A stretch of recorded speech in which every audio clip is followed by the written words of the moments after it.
60 దాటిన తర్వాత వదిలేయాల్సిన 9 విషయాలు ఏంటి?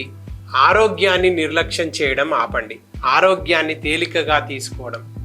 అసలు ప్రశ్న మీకు ఇంకెన్ని సంవత్సరాలు మిగిలాయి అన్నది కాదు, ఆ సంవత్సరాల్లో ఎన్ని సంవత్సరాలు ఆరోగ్యంగా జీవించగలరు అన్నది, ఎన్ని సంవత్సరాలు నొప్పి లేకుండా బ్రతుకుతారు అన్నది చాలా ఇంపార్టెంట్.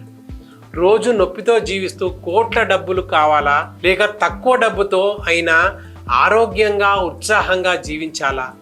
చాలామంది విచిత్రంగా మొదటి ఆప్షన్ చూస్ చేసుకుంటారు, జీవితాన్ని చేజేతులారా నరకప్రాయం చేసుకుంటారు. ఆరోగ్యంగా ఉండాలంటే గంటల తరబడి వర్కౌట్స్ చేయాల్సిన పని లేదు, స్ట్రిక్ట్ డైట్ ఫాలో అవ్వాల్సిన అవసరం లేదు.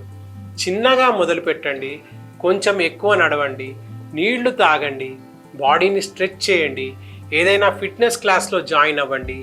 ఎన్నాళ్ళుగానో వాయిదా వేసిన డాక్టర్ అపాయింట్మెంట్ ఈరోజే తీసుకోండి. ఇదంతా మీరు యంగ్గా ఉండడం గురించి కాదు, మీ స్వేచ్ఛను కాపాడుకోవడం గురించి.